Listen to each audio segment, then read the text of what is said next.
Hey, everybody, welcome back to another episode of Back to the Franchise. You've got to come back with me. Where? Back to the Franchise.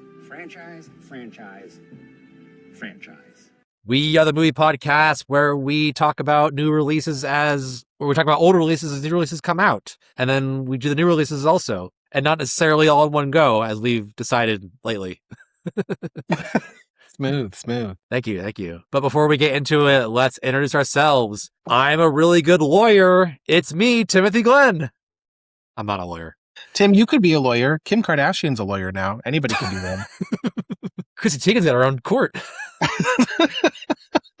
And my co-host, he's got a middle back thing. It's Tanner Wilcox. Oh, I probably do. You guys, I sit a lot all day. It's horrible.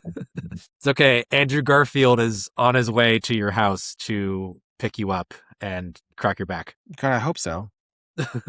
Anyway, guys, in case you haven't noticed, we are talking about Spider-Man No Way Home today. And this is our second to last episode in our Spider-Man rundown, the last one before we do the new movie. Very exciting. Brand new day. Because we have episodes every Tuesday, in case you didn't know. But let's get into this movie. Release date for No Way Home was December 17th, 2021. Directed once again by John Watts and written once again by Chris McKenna and Eric Summers. And guys, I don't know how we can spoil this movie for you since it's basically already everywhere, but spoiler alert, in case you somehow have avoided the biggest movie in the last 5 years. The whole movie's basically one big spoiler anyway, so.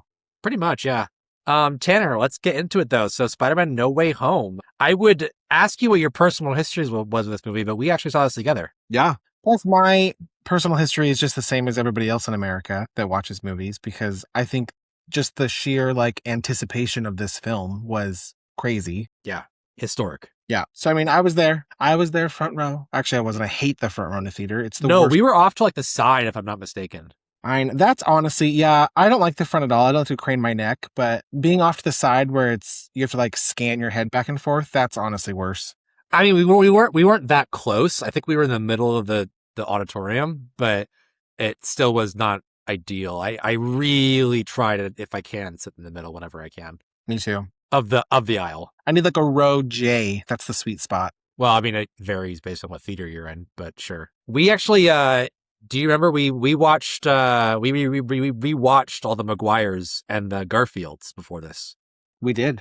We did not have time to get to the Hollands though, because we really crammed them in. So we're just we'll just cut it off here. Yeah, it's fine. Although we should have just skipped the Garfields, because after rewatching them this time, they're skippable. They are the most skippable, yes. But yeah, I remember when we went to go see this, it was a raucous crowd. I think we saw it opening night or close to, but It was completely full. We were living in the same town at the time, and we have a small theater there, so it wasn't a huge auditorium or anything like that. But it's not often that you go to any size theater and get to a full crowd these days. No, yeah. It's very far and few between. So what were your initial feelings about the movie itself when you first saw it? Good. Mm-hmm. I was a little nervous about the obvious spoilers of the multiple Peters and how that was going to work, because I don't love when things are just cameo gimmicks. Mm-hmm. It kind of bothers me.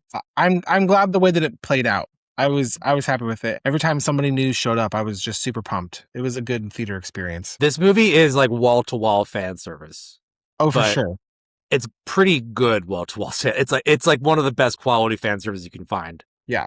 Had you rewatched it since the theater before this? I have. Yeah. Oh, okay. Do you want me to go into that now? Yeah, because I mean, we kind of saw it the first time, under very strange circumstances. I mean, watching it with a crowd like that, who's whooping and hollering the whole time, that's not your average first watch for a movie. No, I will say, which kind of seems to be the trend with the Holland movies, I still love them.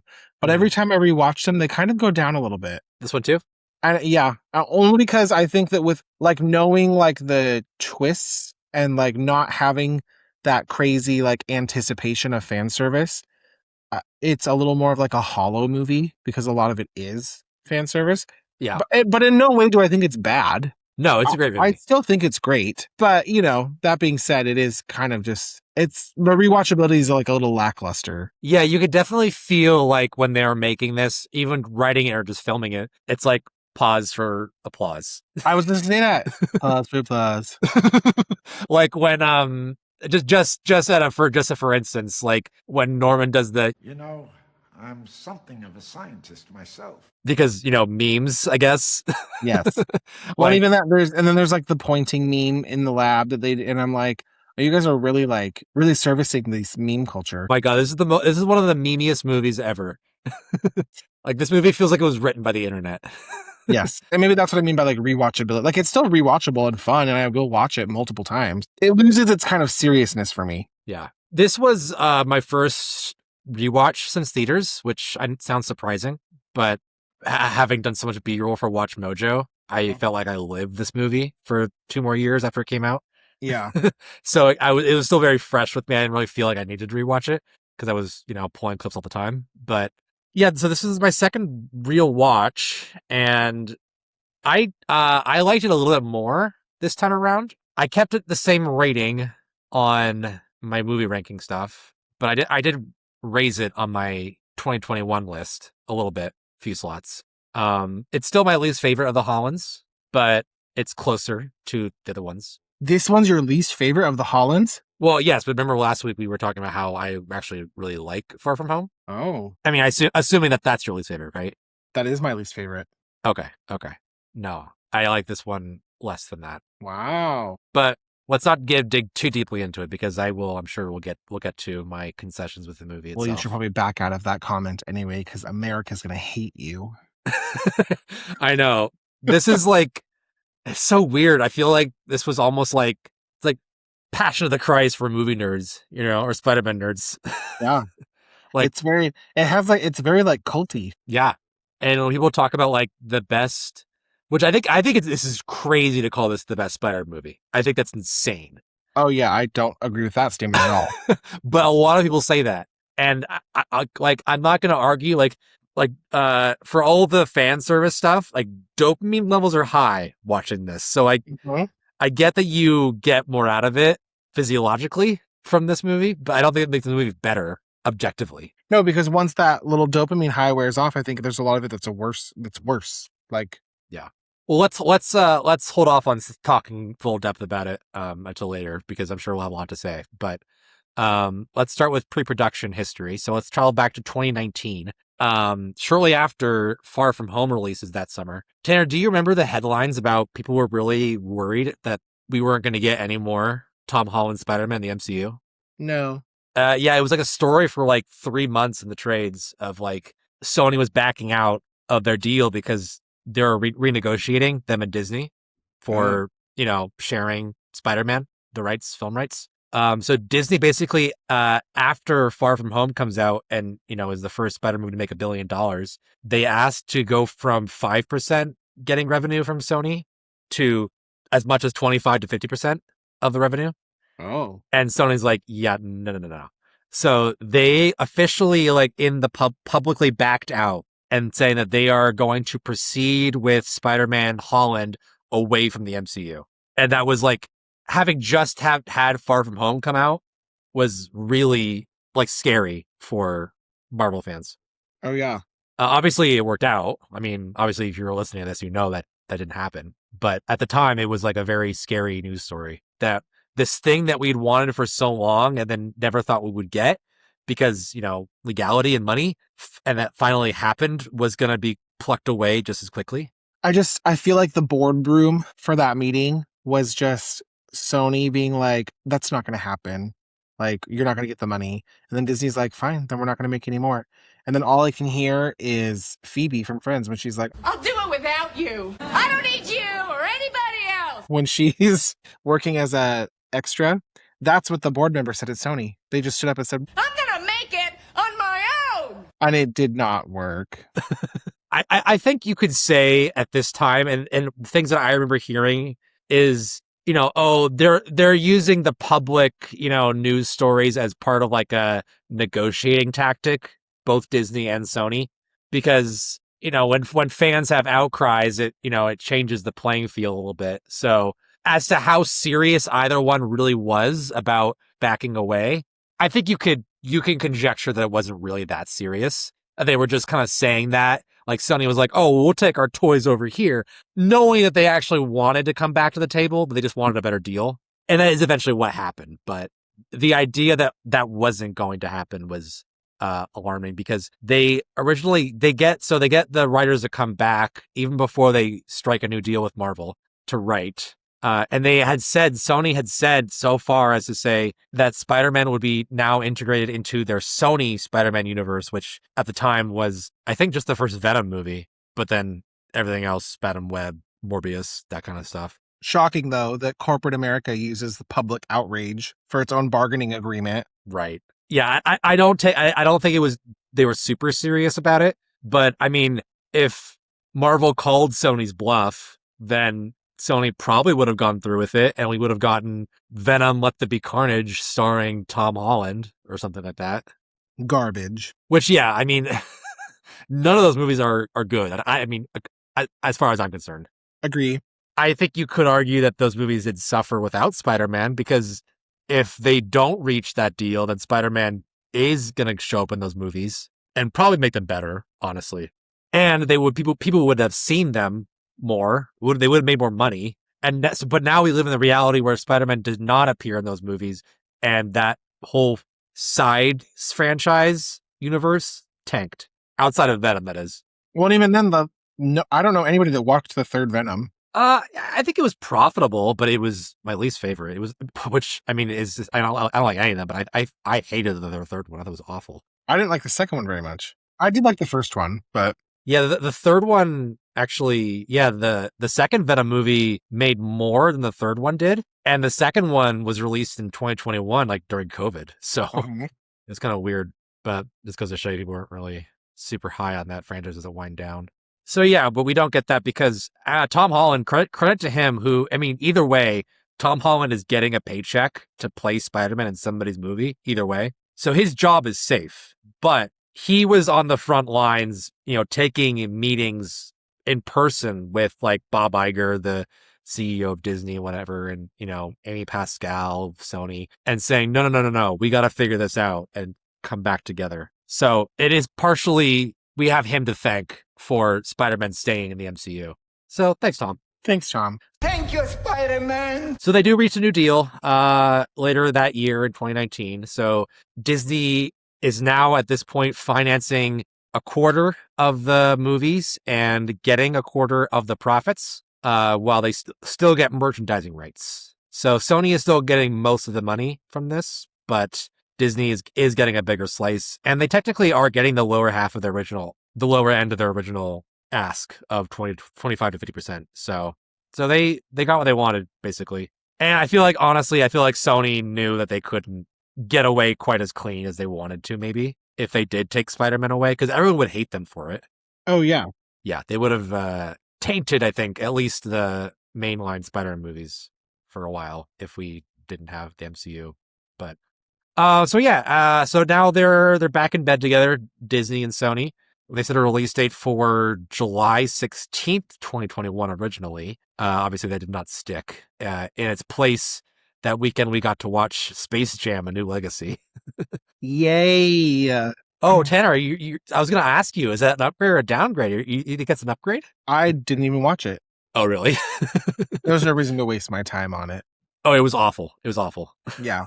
As someone who grew up with Space Jam, as a kid, the original, that movie was dog poo. Yeah, I just couldn't. It was one of those things where I'm like, just don't touch this, because me and my brother used to watch Space Jam like once a week. Our whole child, it was a staple in our house. Mm-hmm. And I'm like, I don't need whatever this is. Yeah. Oh, well, that was a buff. So that release window was lesser because of not having Spider-Man getting Space Jam. And then in the new deal, they also are going to have Spider-Man return and other MCU films, which hasn't happened yet, actually. Like, the last time we've seen Tom Holland Spider-Man was this movie, No Way Home, as of 2026. Yeah. But he is coming back in Avengers Doomsday. So, and the original deal also, they were going to still have him show up in the Sony universe movies, so like the Venoms or the Morbiuses or whatever. That obviously didn't happen. Now it's probably never going to, because that universe is dead. But is there one movie that you would have preferred him to show up in if you had to pick one? I don't know. Probably just Venom. Yeah. I mean, because I thought maybe we'd at least get like a proper Spider-Man Venom battle, but I don't think that'll ever happen. Not with those two, probably. Those two No. iterations of the characters. Yeah. Although I'm sure we also said we would never see Toby, Andrew, and Tom in the same movie. True. And that And who happened, knows? so. Maybe he would have been the one saving grace of Madam Web. Oh my God. I mean, he is technically, Peter Parker is in that movie, technically. Well, yeah, but Baby Peter. Okay. Let's move on to the writing stage. So there is actually a little bit to talk about because this movie was a lot of ideas were thrown around for what the third Spider-Man movie in the, like, I guess you could say the home trilogy after Homecoming and Far From Home would look like. Their original idea for the villain was going to be Kraven the Hunter, which makes sense for how the last one ended with Peter's identity being exposed, Mhm. that he'd be hunted by some game hunter guy, which I would have been fine with because, I saw back when this was before they decided what was going to be this movie, a lot of the fan theories were like, oh, well, if it's MCU, what if Kraven is Wakandan and he has Wakandan tech? Oh. Because, I mean, Kraven, like, I love Kraven, but he's a kind of a hard villain to do in live action. He's kind of goofy, Yeah. Russian guy with big pelts all over his body. He's like the hunter from Jumanji, but like more ridiculous. Van Pelt. Yeah. Like just like that's his only like drive. He's just like, I must have the biggest trophy. And I was like, oh, all right. He's a really fascinating comics character, but it's a hard thing to pull off in live action, I feel like. Yeah. But if you were to make him Wakandan, I think that would make a lot of sense. I mean, obviously you'd be changing, a lot of his physical appearance probably, but I wouldn't have minded that, I guess, entirely. It would have fit the story and the universe. So Sure. But old man Sony kiboshed that idea because they wanted to have, even back then, they were like, nope, we're going to debut Kraven the Hunter in his own movie. So you don't get to use him for Spider-Man 3. And we all know how that turned out. The Kravinoff hit failed. All of our guys are dead.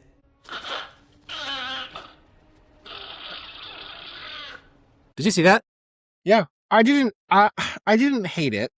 I didn't think it was particularly good. Oh, no. It's like a fun bad for me. Like, Yeah. it's a bad movie. It's pretty bad, but I would rewatch it. It's not like Morbius for me or Madam Web. Yeah. Anyway, but no, not a good movie. But, we got a better version. So next they changed their concept from that to doing this, like, It's a Wonderful Life-esque storyline of Peter trying to, like, wish himself out of existence or whatever, or, to save his identity. And from there, I mean, like, they have the whole multiverse to work with. So possibilities are limitless. Yeah. So they they considered a lot of different characters to have in this one. So like they rumored was that Kirsten Dunst and Gwen Stacy's Emma Stone was going to come back. I'm kind of glad they didn't though because it's a little crowded. That's my greatest disappointment of this movie. Oh, really? You could have used them? Oh, the whole movie I was waiting for the girls to show up. But maybe not Gwen, just because she died. But I really did want Kirsten Dunst to show up in this. But the villains died too, and they came back. Yeah, but not in like a mean. Like I think it would have ruined like the Gwen impact. And I like what they did with that story. This with Andrew Garfield's Peter Parker in this one, like that was still like a really defining moment for his character. That's true. By impact, do you mean like when she hit the ground? But yeah.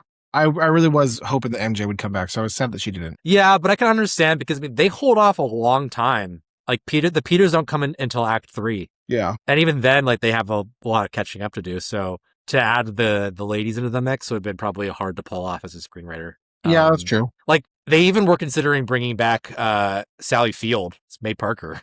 Oh. The Legion of Mays. Can you believe it? I was trying to come up with something. There's a joke there for sure. Like you could have just made like a whole poster with different May silhouettes and then just put like it's gonna be May. It's gonna be May. May. And they're all knitting. May 1st. But yeah, obviously they if they couldn't fit the love interest, they couldn't fit the Mays. They also were considering so originally this movie was gonna come out after Multiverse of Madness, Doctor Strange. Like Doctor Strange I think was pushed from May of 21 to May of 22.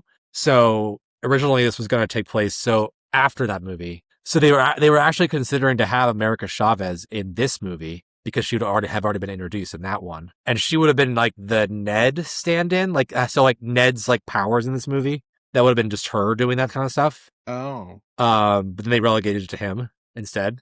COVID really messed up a lot of the release schedules for these movies, so that was changed. But I wouldn't have minded that. I feel like to have like because after they banish Strange to the mirror dimension, to have like his like protege or whatever be running around with them, which is the right age. Yeah, and they've also like yet to bring that character back. And I like her in that movie. I'm a defender of that movie. I think the backlash for that movie was a little bit exaggerated, but I like that movie. Yeah, I think she would have worked in here. I hope she comes back. I hope Wanda comes back. Oh, yeah. Let's not get into that rabbit hole though, because that's a whole can of worms about Wanda's character. You break the rules and become a hero. I do it and I become the enemy.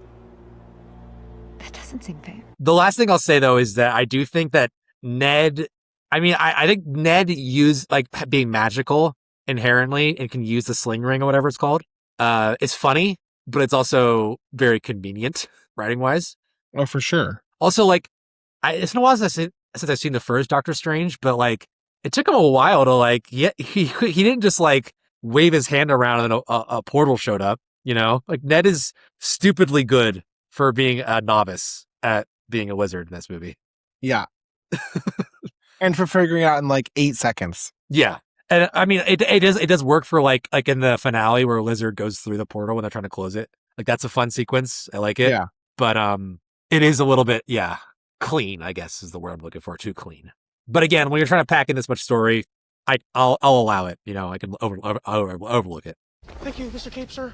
They were also considering to have Venom have a larger part in the movie, and I am kind of disappointed in that he didn't. Just because, like, did you see Venom Let There Be Carnage before this? Yeah. Yeah, because that came out, I think, in October of that year, so a couple months before. And you get the end of that movie where he gets displaced by Strange's spell from his universe to the MCU. And in this one, they kind of just make a joke out of it. Like, oh, you were expecting something really cool, huh? Well, really all that happens is Eddie ends up at a bar and plays MCU catch-up for a day and a half and then goes back. Which is just such a cop-out, because again, they're just like, hey, we're going to tease this because you guys want this. We're going to dangle that carrot, and then they just don't follow through. No. I mean, and I don't like the Venom movies individually, any of them, but the aesthetics of Venom and Eddie are better, the better parts of that movie, Yeah. So like to have just them show up in this movie, like I would have been okay with that. I like Venom and I like Eddie in those movies. So I don't know. I could have used more of them. Can you imagine like if they were also part of the fight at the end? Yeah, that'd be fun. Yeah. Just one more level of fan service, And then he still goes back at the end of the movie, like, so who cares? Yeah. Yeah. They were also thinking about having Peter get the symbiote, which would also kind of make sense because after May dies in this movie, which is like a huge shocker, he goes on a dark path. So that would have been the fit right there, I feel like. Yes. Not that he needs it. Like, I think we talked about in our Spider-Man 3 episode how you could blame a lot of Peter's actions in that one on the symbiote. But, like Peter doesn't need to have the symbiote in this movie to be like vengeful towards Norman. Yeah. But you could fit it in easily. What is happening? No, we just got here. No, not again. Also considered were the Rhino and Mysterio. I am the Rhino. I told you I would be back. Oh, Paul Giamatti's floating head. Yeah. And dead Jake Gyllenhaal. Yeah, I guess they would have revealed if they did include him that he didn't actually die in Far From Home. That was also an illusion, which I would have been fine with. I don't think I would have liked that. No. Well, I definitely wouldn't have liked Rhino. No. I think Rhino was just a very poorly conceived. I mean, say what you will about how he works in his own in that movie, but even the design of that Rhino suit is bad. I don't want to see a fight with that thing. No, it's very like Transformers clunky. Yeah. They were also considering the Vulture to come back in this movie. Adrian Toomes that we already have in this universe show back up at the. They were thinking about having him show up at the when the Goblin first starts wrecking shop in Happy's apartment complex. Oh, but I don't know how they would have explained because last time we saw he was in prison. Although I guess it would have made more sense than what they did in Morbius with him. Yeah. So what might I say? I'm not sure how I got here. Has to do with Spider-Man, I think. And Sinister Six, I guess, to wrap up all these villains that could have been in the movie, they were thinking about having a Sinister Six, which is honestly maybe my biggest disappointment is that they have 5 villains in this movie. They're so close. Just add one more. Yeah. I mean, even if it's not like the original like Sinister Six team, like yeah. Mhm. I mean, the Sinister Six as a concept is almost kind of too silly to be like, oh, we're gonna assemble 6 Spider-Man villains specifically to kill Spider-Man. I mean, is it any sillier than a Justice League? No, it's not. But but for like this Tom Holland who's only been Spider-Man for like a year or two in his time to have 6 villains already teaming up to kill him. Yeah. Well, and especially with 3 of them not even knowing like who this Spider-Man is. Right. So when I say I wish there was one more, it would have been like Sinister Six, but not in name. It would just be 6 villains, and that's enough for me. I don't think I need them to be like, we're the Sinister Six, and we're gonna get you. You know, it's just there's 6 villains. Other things that were possibly considered, I'm just gonna run them through and just let me know if anything strikes your fancy. Insomniac video game Spider-Man showing up. Doc Ock getting his classic green and yellow suit. Comic accurate Lizard with the trench coat and everything, or the lab coat, I guess. Green Goblin using Iron Man armor. Ned riding the Goblin glider because, Hobgoblin stuff from the comics. I'm a no on the Ned. I'm a no on the Iron Man Green Goblin armor. I'm a yes on comic accurate Lizard. Me too. I'm also a yes on, what was before that? Doc Ock's comic suit. Oh, only if they give him the bowl cut. I really hope the next version of Doc Ock that we get does have that. I mean, come on. Give him a bowl cut or a cunty bob. If Nathan Fillion can have an actual bowl cut in the new Superman movie, then we can get bowl cut Doc Ock. Yeah. And honestly, make him fatter. You need to gain 40 pounds, please. And here's a terrible bowl cut. Yeah. Do you want the part? You have to be fat and ugly. I don't know if in this movie particularly I would want to see Doc Ock in that suit, but No, not at all. But in the future, sure, in a different version. That haircut should be against your vows. That what? That what should be what? Yeah, I really would have loved to have gotten the comic accurate Lizard. I mean, they really do change him too in this movie. He and might I say he looks worse than last time. He looks worse. And did Rhys Ifans even like come back for this movie, or did they just use stock footage of him? It's stock footage when he turns back into Dr. Connors. Yes, you can tell. And same with Sandman, but they did the voices, and that might have been an issue with scheduling because this was filmed during COVID. Maybe they figured, okay, well, we can minimize casts by having Sandman always be Sand and Lizard always be a Lizard. Yeah, but I really Sandman is fine in this movie. I mean, I would prefer if I actually saw his face more often, but I'm okay. I'm more okay with that. Lizard looks awful in this movie. I hate it. Yep, agreed. It just looks bad. Which is really saying something because he looked awful in the first one that he was in. Well, exactly, because there was room for improvement. I mean, they gave him like the lab coat for a hot second in that movie, but if you're gonna change him in this movie, you can make it better and give us the old school version. Yeah. Or just an improved version of, the Garfield one, which they did not do. Yeah. I mean, I know you have to be like at least kind of close to that version because it's the same version of the character. But I mean, I'm not saying you have to use like purple pants or whatever, but I don't know. Yeah, this one wasn't it. Trust me, Peter. When you try to fix people, there are always consequences.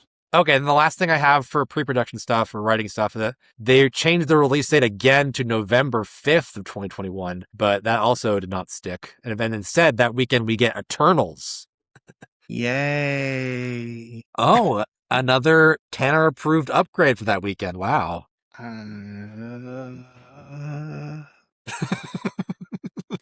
Yeah. Sure. Well, you know what's never saved the planet? Your sarcasm. Okay, well, we don't have to talk about Eternals. Let's move on to casting. So, actually, we don't really have a lot to cast because everybody in this movie is a returning character. Yes. Literally everybody has already played the roles that they play in this movie at some form or other. Yeah. So, I have no, yay or nay stuff, basically. Well, you know what? I'm a yay for all of it. All of you guys. Glad y'all came back. Yeah, I mean, obviously, the big ones are Defoe, Molina, and Jamie Foxx. because they're in most of the movie, but it works. Them coming back. I mean, you couldn't do it if they didn't all come back. It's kind of an all or nothing thing. Yeah. I don't know. Should I list the cast at all? Like, usually I just kind of run through it, but I feel like everyone already knows who's in this movie. I think we know. Yeah. I mean, unless something sticks out to me. I mean, I'm glad that we get Benedict Cumberbatch as the, obligatory MCU crossover character for Doctor Strange. Yeah. Like, he's a great presence in this movie. And I also love seeing Wong wherever he shows up. There's a couple people on the cast list that don't get a lot to do. They're like a lot of Spider-Man's or Peter's high school people just kind of drop out of this movie. So like Angry Rice as Betty Brant, who was so great in the last one, gets almost nothing to do again. Yeah. Disappointing. I mean, I know she's not really part of the plot, and they even cut a lot of her scenes. She has a lot more like her reporting scenes. In the extended edition, she interviews like all the school about Peter and even Peter himself, and they're really funny. Yeah, they cut the teachers a lot down for like just one scene in this movie. Although, as long as we're talking cameos, I mean, we talked about Tom Hardy as Venom, but we get Charlie Cox as Matt Murdock. Love. Yes. Netflix. I mean, it was already kind of said that Netflix was canon, those shows, but this is like what confirmed it, basically. I do remember that being one of the biggest, like that was like the first big cheer moment of this movie in the theater was when his cane appeared in the shot. Uh-huh. Everyone's like, yes. I will say, I thought they were going to do more with him in this movie. They did cut a little bit more of him, and I'll get into the extended version exactly what they cut later. But he had one more scene. But yeah, you're right. Like because there's a big like plot in the beginning of Peter having to defend his name and lawyer up, which is great. I love those scenes where he's like they're being interrogated. But once the villains show up, that kind of gets dropped. How did you just do that? I'm a really good lawyer. Okay, let's move into filming. So principal photography, this movie begins in November of 2020 and it runs until March of 2021. So yes, a very high COVID movie. And since we're mentioning it right now, I don't want to be that guy and kick a really fun movie in the nards, but I can definitely see the COVID filmmaking in this. Yeah. And I know it's not fair. Because they did a great job with what they had, but maybe they could have waited another year to film. Yeah, I just think if they had waited what we could have gotten. Are you alluding to something or? No, I just think it could have been better. Oh. Yeah, because like I feel like in this movie you can really tell that a lot of the sets that they're not really where they are supposed to be. Like a lot of green screen. Yeah. Like the first shot we get of Flash where he's looking at his phone when the news drops and then Peter and MJ drop into the manhole behind him. It's so obviously not filmed outside. It really bothers me. Yeah. And there's stuff like that throughout the movie. And I understand that they did the best with what they could at the time, but it does hurt the movie itself, I feel like. What did you say before? Where they drop into what? It's when Peter and MJ are swinging in the beginning after the bombshell. No, but what do they drop into? Oh, it's a manhole. They go into like the sewers or the subway. A manhole? That's a fun word, manhole. Was you asking me just a setup for that reference? Obviously, that's our whole job here. Oh, okay. Well, good job. House Bunny, everybody, 2008. Maybe it's over here by this manhole. Ah! That is fucking hot! But I guess the only thing I have to say about the COVID filming showing is probably the biggest one for me is when they have the fight in the apartment complex. Like you can just tell this whole building is abandoned. That's where I could have used some extras running around trying to escape. Again, I'm being mean, but maybe it was Jeffrey Dahmer's apartment building. Oh. And that's where there was nobody left. He didn't kill his neighbors. Was that a bad joke? Yeah, kind of. Cut that out. Well, I mean, it's no worse than the Jeffrey Dahmer series that we got. So, I mean, in terms of like poor taste. So, well, yeah. Although I did not watch that, just going by hearsay.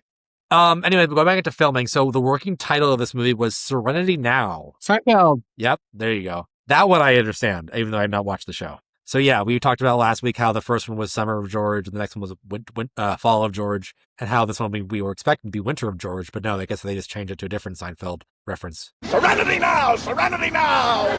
So filming, they start filming in New York.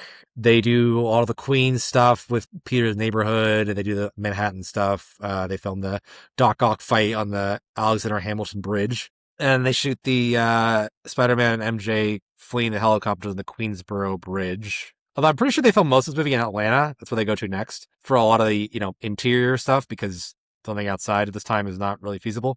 So yeah, all the high school stuff in Atlanta, pretty much. And the MCU headquarters is in Atlanta. So they show all their, warehouse stuff there now. So, and then obviously during filming, as they're going, all the cast is being slowly announced. So I think the first people announced were Alfred Molina as Doc Ock and Jamie Foxx as Electro. And everyone's like, wait, what? But they're from a different universe. And obviously that kickstarts this whole like rumor mill for like a year or so. And obviously that eventually that gets around to Tobey Maguire and Andrew Garfield. Do you remember because Andrew Garfield had a really busy 2021 this year because he's also promoting Tick Tick Boom. He was in, what's that movie with The Eyes of Tammy Faye with Jessica Chastain? Uh-huh. So he was doing a lot of press junkets. Wasn't he also doing Under the Banner of Heaven? Let me look. Let's see. His like Netflix show, or no, I think it was the Hulu about the Mormon church. Yes. Let's see. That show came out April 22. So it was shortly after. So yeah, I'm sure he was filming around the same time as well. Okay. That show. Yeah, busy guy. I didn't see that. But yeah, he was a huge, anyway, but everyone kept asking him, like, he's like trying to promote Tick Tick Boom, a movie that's going straight to Netflix for some reason. And they keep asking him, like, so are you going to be in Spider-Man? Everybody else is coming back. And obviously Tobey Maguire doesn't have to deal with this because he's not doing anything. So he's not having to promote anything and field these questions. But Andrew Garfield, his press tour pre No Way Home was so funny. Because it's just him saying over and over again, I'm not in this movie. I don't know what you guys are talking about. Leave me alone. Which is even funnier in hindsight now that he was lying. Oh, yeah. In fact, there was a really funny interview he did. I think it was a video chat interview where he compared it to like him playing that werewolf game where somebody's the werewolf and you have to defend yourself and get them to think you're not the werewolf. He's like, I feel like I'm in a game of fucking werewolf or mafia where I'm like, I'm not the werewolf. I promise you I am not the werewolf. And everyone's like, you're the werewolf. You're the fucking werewolf. I do remember in the theater when he showed up, he took off his mask in the movie. I whispered over to you and I was like, werewolf. And I did not get that reference. No, you did. Okay, no, you did because I had brought that up with you beforehand. Tim, sometimes I just laugh and nod at the things you say. Oh, fuck off, Tanner. That's my job in this podcast. Rude. But true. But anyway, yeah, seriously, that was a fun time because total werewolf. Total werewolf. Okay, post-production. So just for the score of this one, Michael Giacchino was trying to evoke the previous scores from the likes of Hans Zimmer, who did The Amazing Spider-Man 2, James Horner, who did the first Amazing Spider-Man, Christopher Young, who did Spider-Man 3, and Danny Elfman, who did the first two Spider-Mans, and his own Doctor Strange theme, which he had done as well. Although I don't know, I didn't really get that vibe rewatching it, that they really leaned into the old music in this movie. Did you notice any of the old, like, tunes, like tracks, scores from the old movies in this movie? No, I did not hear any Titanic music from Andrew Garfield. And I mean, I feel like when Toby showed up, they played his like Elfman-y music. I don't know. Well, not enough to like make it like a standout thing. Yeah. So I did the research for this episode after I rewatched it. And I was kind of like, oh, I didn't really hear that. Although if they had started playing the opening intro to the Spider-Man Raimi movies, with like the bongos, whatever the drum thing is. Well, but that wouldn't have fit. It wasn't like it would have fit emotional music. It would have fit when they were after they regrouped in the final battle and was like, "What's going on?" And then they all swing onto the Statue of Liberty. I would have fucking cheered at that moment. That theme was there. Yeah, that's true. Although I guess I did still cheer. Swing onto the statue of Mrs. Steve Rogers. I do like that addition. Because, I don't want to get too political. And people might say, like, oh, it's like, no, they would never turn the Statue of Liberty into Captain America. But, I mean, you got to know that Trump would do something like that. Or say he wanted to do something like that. Whatever. Lady Liberty's not even American. She's French. That's true. But I could just see, like, the headline, like, yes, I'm going to put the shield on the Statue of Liberty. And she is going to be Captain America too. Your Trump impression is kind of like stupid Schwarzenegger. Yeah, it's not something I practiced. The dialect isn't really there, Tim. No, it's not. I did not claim to be a professional impressionist. I'm just trying to say I like that edition of the film. Okay, so let's move on to the review section. Tanner, where do you want to start? Tim, this movie is a 10 out of 10 for me. Really? Yeah. I mean, it gives me everything I want. Also, can I just get to the most important part of this review? Mm-hmm. I know that all the scenes in the donut shop where MJ works are like kind of depressing because, she doesn't remember who he is at the end. I've never wanted to work in a donut shop more. What?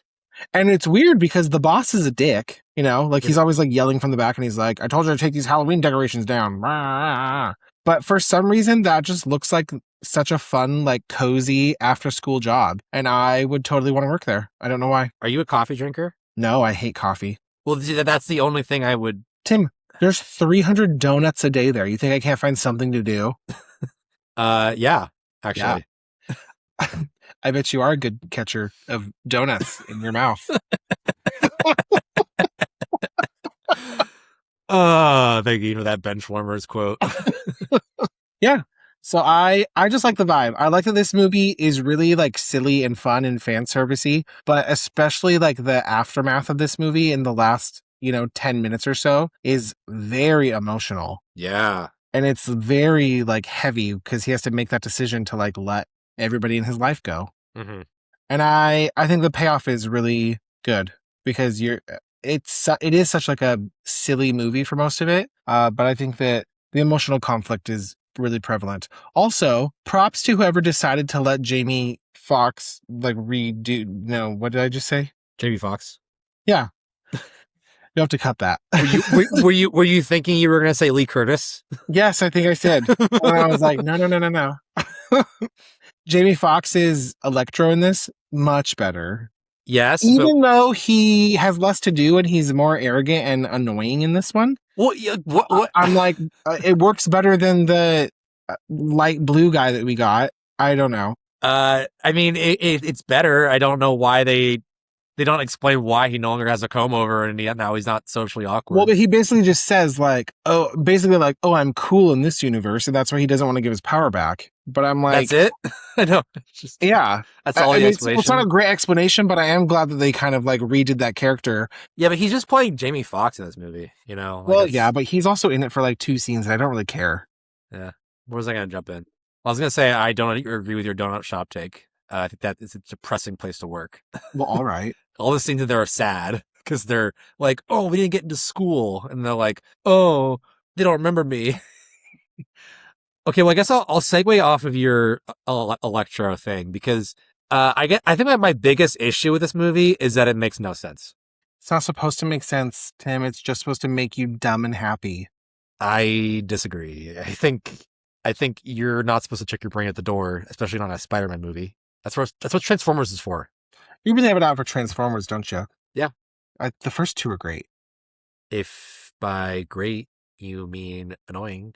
All right. I think that that's a big problem for me with any kind of like time travel movie or multiverse movie. And that's why I've hated this whole post Endgame like section of the MCU, because I hate this multiverse, multiple timeline bullshit. I think it's all just like an excuse to be like, oh, we did a bad job on this. We're just going to pretend that it's a different timeline and retcon everything. And I just... Or like nostalgia berries of bringing back old versions of characters we've seen before. Yeah. And I think it like works for this movie, but I think that the payoff is equally like it wears thin because, this was such a big hit and then they almost do the same thing. Spoiler alert for Deadpool and Wolverine. But it's like they tried to kind of pull the same thing where they're like, we're going to bring back a bunch of these old characters that people love or that people weren't so fond of, but we're going to make them, like give them their like second chance. Yeah. And I don't think it worked as well in that movie. No, but I still liked it. Me too. But I just mean like it's gonna get tropey if they keep trying to do it. Yes, and I think that they've definitely overdone it. I think people are ready for the multiverse stuff to be over, especially because it's kind of a removed stakes. Like, no one's dead anymore for real. For instance, I think the problem though that I have with this story is so the writers came at this with the concept of let's merge the universes together. or let's have them intersect with certain characters so we can bring back some of the old villains and the old Spider-Mans. So how do we get to that point plot-wise that happens? And I feel like they were trying to fit a really unwieldy plot into a very compact. It's like when you unwind like a cable and then they're like, okay, put it back in the packaging, and you're like, oh, fuck, I don't know how to just stuff it back in. You picked the weirdest version of that analogy. You're right, I did. It's like trying to put toothpaste back in the tube, or it's like trying to put the genie back in the bottle. Like, come on. Okay, fine, but you know what I mean. Like, yes, I feel like they were trying too hard to like explain the plot away in certain ways. So basically, what the plot boils down to is this: we have to get the old version of these characters to come back. So we have to have Peter go to Doctor Strange, fuck up his spell, but not so much that the whole universe collapses, like it almost is at the end. So that only certain a handful of characters from these two universes spill through really quickly.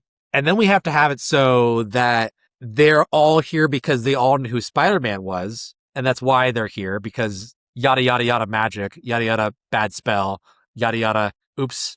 But then you have fucking Electro, who, as you will recall, never finds out who Spider-Man is in his movie. So why is he here? Exactly. Tanner shrugged. And that, I feel like that's what the writers did too. They're just like, who cares? They were like, well, we have to make a Fabulous Five movie.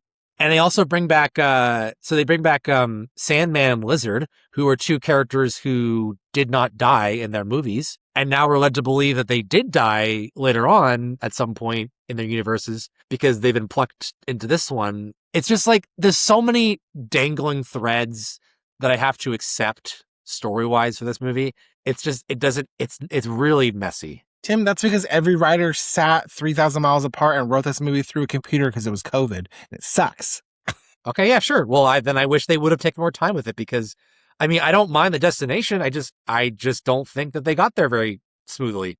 And then you have to explain why, how they even get captured with Strange magic. And then you have to explain why Strange is no longer part of the plot and have him be tied up literally. Then you have to explain how they're gonna. Oh, okay. And this was something that I was looking out for on this rewatch because, when we were watched the first time in theaters, with a crowd like that, so noisy, it's hard to engage fluidly with the movie. So I was wondering, like, okay, was this something I just didn't really quite grasp the first time around? So I was rewatching it for this time, and I come to the same conclusion: is that the plot of Peter and May and people curing these villains before they send them back is so yada yada. It's almost insulting. All right. Okay, well, I'll back it up. I'll say, like, everything that happens after they catch the villains and Peter banishes Strange to the mirror dimension for a while, everything after that is like 10 hours of movie time. Everything that happens after that is 10 hours. From them going to the apartment to Peter solving all of their maladies and deformities or whatever you call it, with this magic Stark box that Happy just happens to have in his apartment. And they do that in the span of an hour or so. They fix everybody across the board, or at least they find cures for them. And then May dies, and then Peter goes off to cry. And then the Peters come in and they cheer him up, and then they together find more cures for the rest of them. And then they go fight on the Statue of Liberty. And then Strange comes back, and it's only been 10 hours. I mean, it's a long night. Yes, it's impossible for me to believe that all of this happened in the span of 10 hours. I feel like it fast tracks the plot of them fixing these villains, And I understand the message of this movie is that, oh, we're Spider-Man. We have to help people, including these villains who, due to lab accidents, became deranged, and then died eventually as a result of it. But God, it's so fucking sloppy. Like the storytelling there and how they're going to go back now and everything's going to be fine. They're going to be not dead now because suddenly they're going to go from being evil to being like, oh, I'm not evil. And also I don't have powers anymore, which is also kind of disappointing to me that they don't have powers now. Like what? It doesn't make any sense to me. All right. You don't have anything to say? I'm right.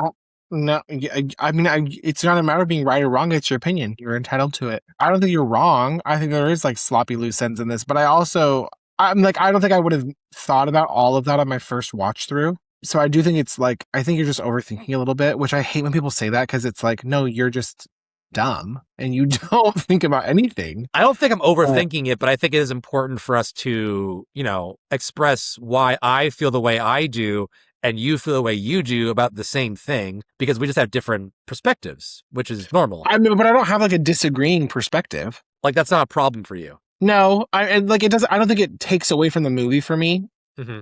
I think it's like an interesting thing to think about because when you do think about it logically, it doesn't make sense, and I think you are correct. Mm-hmm. But for some reason, it just doesn't bother me enough for me to I don't know. It doesn't ruin the movie for me. No, and I should mention, it doesn't ruin the movie for me either. I think if that plot stuff was cleaner, this would be a 10 out of 10 for me because, the rest of it is great. Everything else is, the characters are hilarious and funny. They have great lines. The story is meaningful. The emotion is there. Maybe the filmmaking is not the best because of COVID, as we said before, but everything else is great. So this is my only hang up on the movie. And obviously it's a big one because it's story, but I still have fun with it. It's great. It's a great watch. But I don't know. I guess that's what separates me from the people who adore this movie. And I know there's a lot to adore. Fan service is off the charts in this movie. So sure, good. but it's not everything. It's not everything. There is a balance. I just think the plot is not great. Sure. Yeah, I would agree. Yeah, but you're right. Let's not harp on it because I don't think that's so. I think you're right in that that's not so much the point of this movie, the plot mechanics. Because the plot is really, the point of the movie is getting to the core of who Spider-Man is. And it's kind of this is kind of like the Avengers Endgame of Spider-Man movies. And in that regard, this is a home run. What else do you like about this movie? Is there anything else we haven't talked about you want to mention? I don't think so. I think everybody's villain design is good. Most of it stays the same, but the little tweaks I like. I really do love that original bridge, the overpass fight with Doc Ock and Peter. Mm-hmm. I like that sequence a lot. Me too. I like the whole end sequence on the Statue of Liberty. I think that the little sub fight with Ned and MJ and the Lizard is fun and funny. Mm-hmm. Yeah, there's not a lot that I don't like about this. Since you mentioned the villain designs, I was initially a little disappointed in the theater watch to not have the original Goblin suit very much from the first movie. You get it very briefly on the bridge, and then it's gone from then on. Yeah. However, this time watching it, I was a little bit more appreciative because after that, Norman wears a green vest under a purple hoodie or whatever. Yeah. And from then on, he puts it over his face. He never wears a mask, which is, I guess, kind of disappointing. But aside from that, it looks very similar to the comics costume of the Goblin. Yeah, which I think, who knows? Maybe they took that as part of fixing the criticism of the original Spider-Man, where they're well, this isn't very comic book accurate in this metal armor suit. But mm-hmm. I think it's just a fun little nod to a more comic accurate costume. Yeah. So it's not really a suit for him. He's just wearing clothes technically. Yeah. But it's still visually appealing in that way as if it were a suit. So that was one thing that I did like more about this on rewatch. I think they went the right way with making him the main antagonist of the movie more than the others. Even though the Doc Ock movie is more beloved, I think if you're going to make one of them the villain, it should be Green Goblin. Yeah. And how do you feel about them killing May in this movie? Obviously sad, but because I love Marissa Tomei, I think that her May is fun and fresh, and she obviously has a lot of comedic relief to it.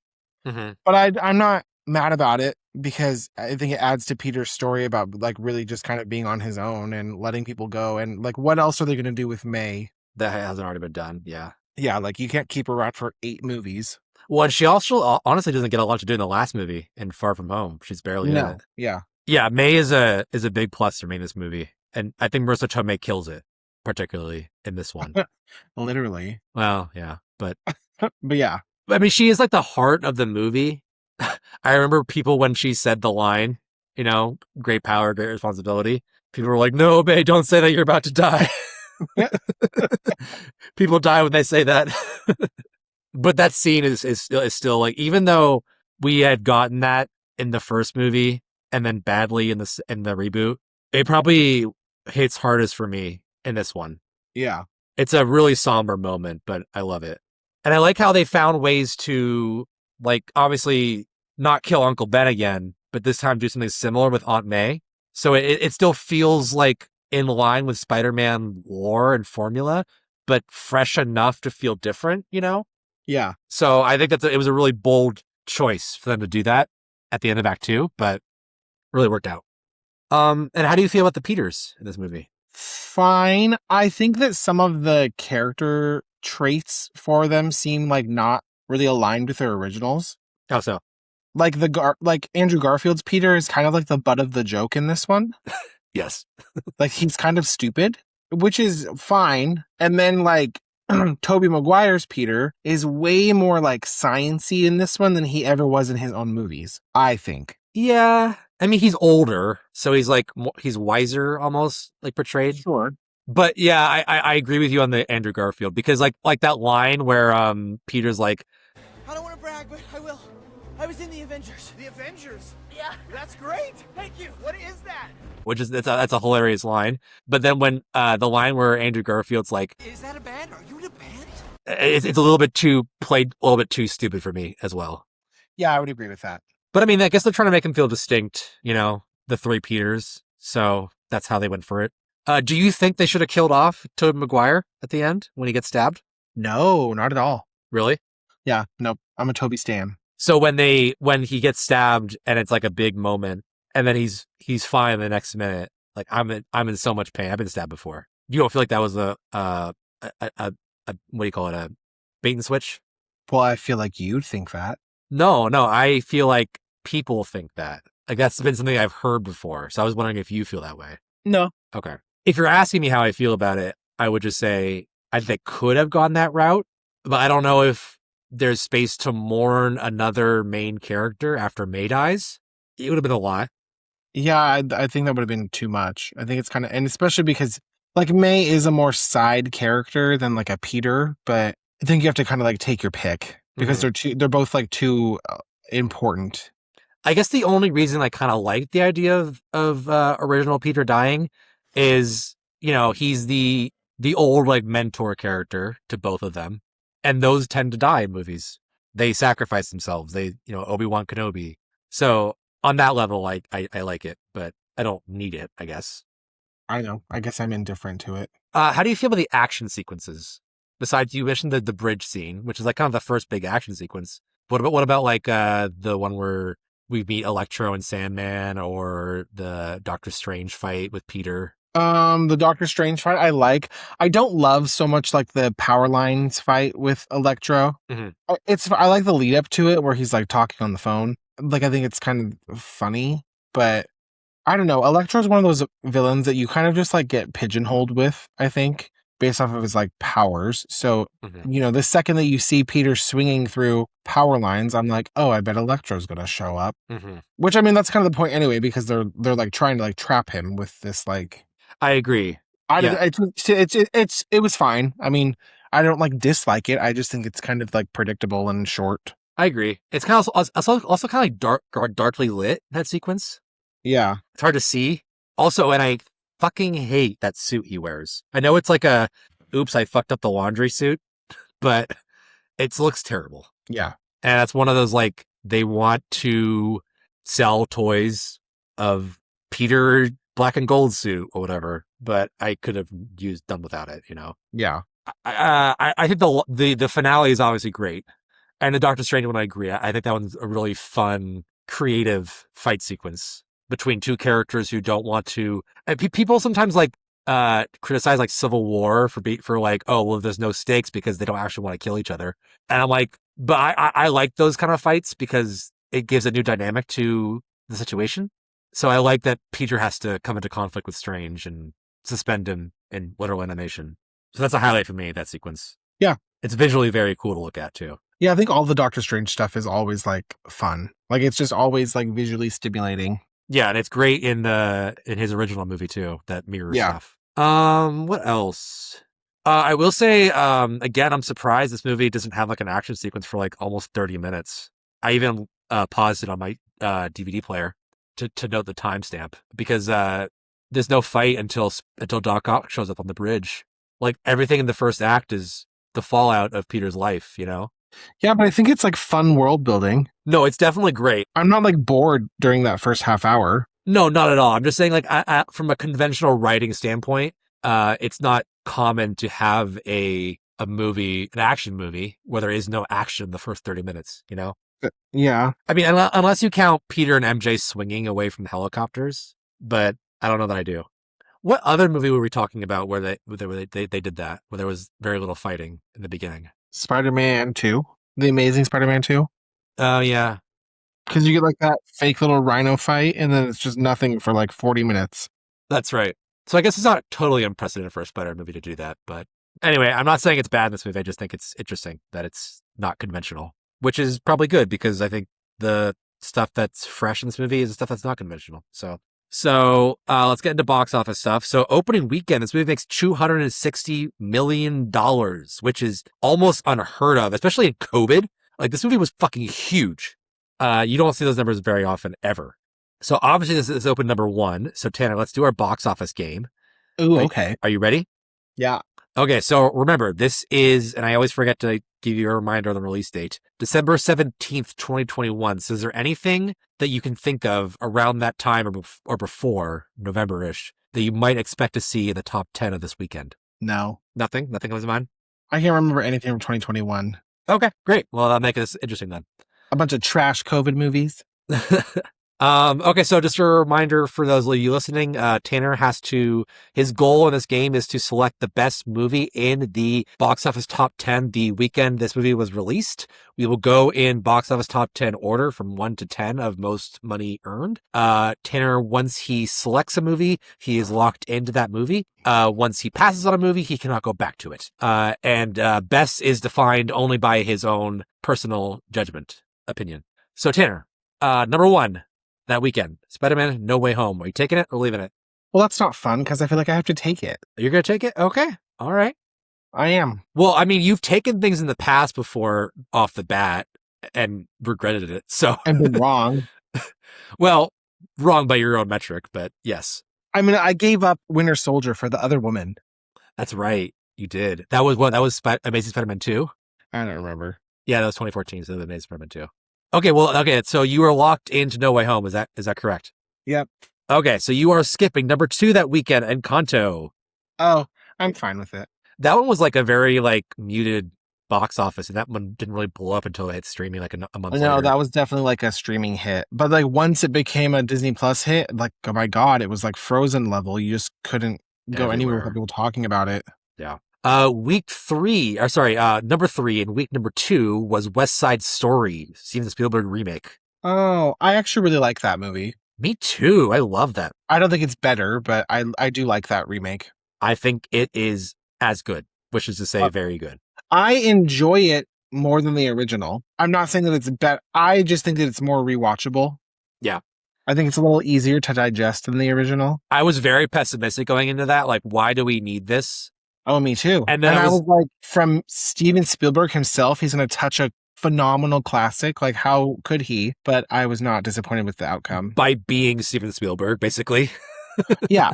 And I think that's the only reason people were like accepting of it, because they're like, well, it's Steven Spielberg, so it's obviously got to be good. But sometimes you get the BFG, you know? So it's... Well, yeah. You never know. Anyway. It was still back in the day when people... I'm not going to say people. It was still back in the day when I liked Rachel Zegler. I never stopped liking her. I mean, I don't think she's amazing, but anyway. Okay, moving on. Number 4, you are also passing up that weekend, Ghostbusters Afterlife. Oh, okay. Also super good. Yeah, also a very like this movie, like a legacy sequel that hits the nostalgia pretty good. But like did it well. Yeah, I like that one. Yeah. Yeah.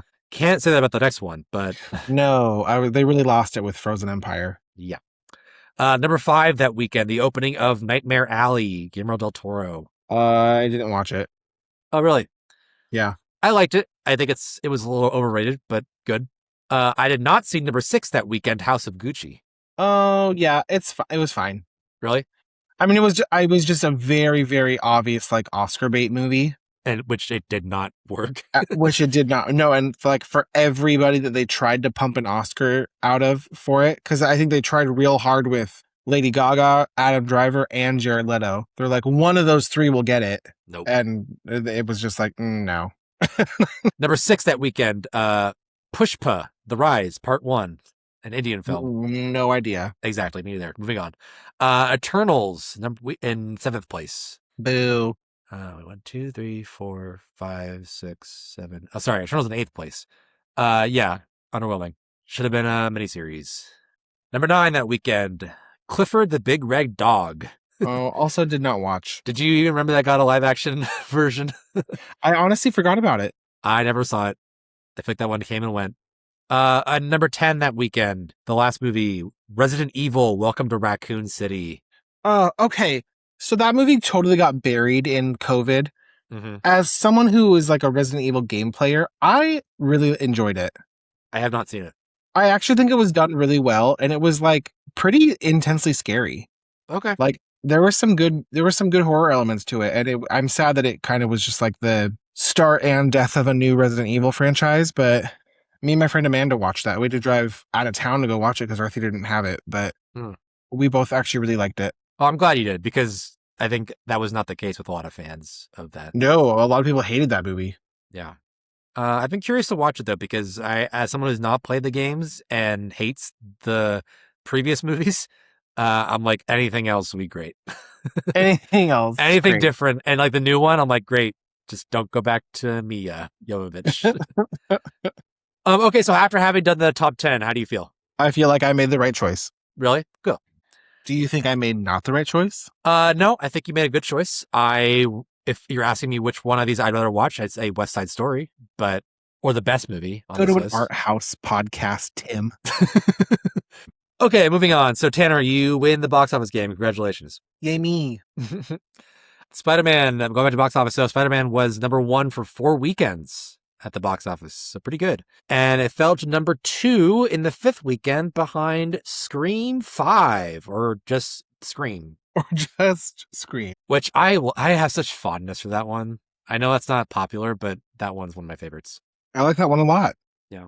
But Spider-Man did come back to number 1, surprisingly. Most movies, once they leave the top spot, they don't get it back. But in weeks 6 and 7, it went back to number 1, passing Scream. Oh. And then it wasn't until the next week after that, week 8, that it lost it again to the openings of Jackass Forever and Moonfall. Really? We saw one of those movies that weekend, and that was the wrong one. Oh, yeah. That was when we saw Moonfall together, I was like, Tanner, this is the worst movie we've ever seen in the theater together. We've seen a lot of movies. Tim, there was nothing else to do. Jackass was playing that weekend. Not at our theater. Really? Yes. Oh, well. There was nothing else new and nothing to do, and we were bored. Forgive me for trying to spend time with you. God. Well, then that was a poor choice in your theater, because Jackass made more money than Moonfall. But now let's play our second game, box office game, the Barbenheimer game. So this movie, as I mentioned, opened alongside Nightmare Alley. Tanner, since sometimes you are a little picky about the titles I give you, I am going to give you a choice in this one. Why? Because 6 of them have come up with a spider in them? Well, this one's also going to be Spider either way. Nightmare Spider? Or Spider Alley.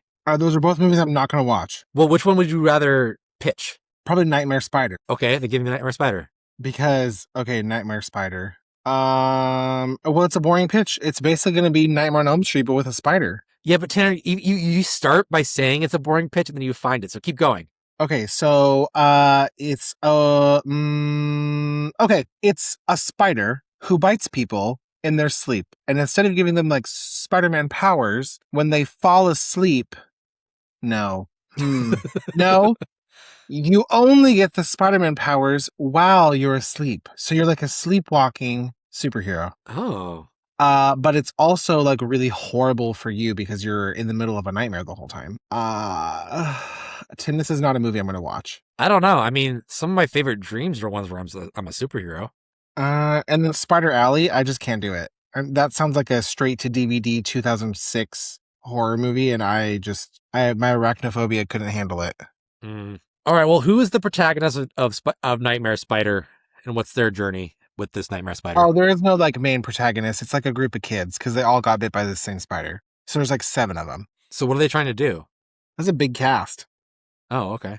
I don't know. They're trying to figure out because they keep fucking up each other's lives while they're asleep in their like nightmare state. So they have to figure out why their stuff's all correlated. So it's like Nightmare on Elm Street, but with the spider. So it's like the Nightmare on Elm Street cast of kids, but they're trying to figure out how to help each other with their individual stories than they are trying to stay alive.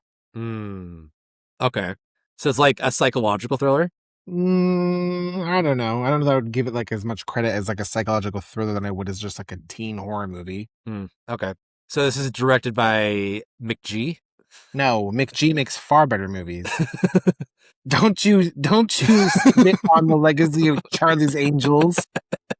I'm just trying to think of a director who you could just plug into anything, basically, and has no personality of their own. Ron Howard. Oh, okay. Ron Howard's Nightmare Spider. You're not wrong. But okay, give me one actor in this movie. Logan Lerman. Okay. I like him. Dylan Minnette. Oh, and Dylan Minnette. They're kind of cut from the same cloth. Yeah, they're very like interchangeable. They're very pasty, bland white boy. Like teens. They're very Caucasian. Okay. Nightmare Spider, starring Dylan Minnette and Logan Lerman, directed by not McG. Coming to you never. It got shelved during COVID. Oh, okay. Coming to Peacock. Mm-hmm. Well, thank you, Tanner. I appreciate you trudging through that one. That was a hard sell. All right, so back to wrapping up box office. This movie makes $804 million domestically, which is good enough to be the number one movie of 2022. Not that there was much 2021. Not that there was much competition because of COVID. I was looking at the top 10 of that year, and the number 2 movie actually really surprised me.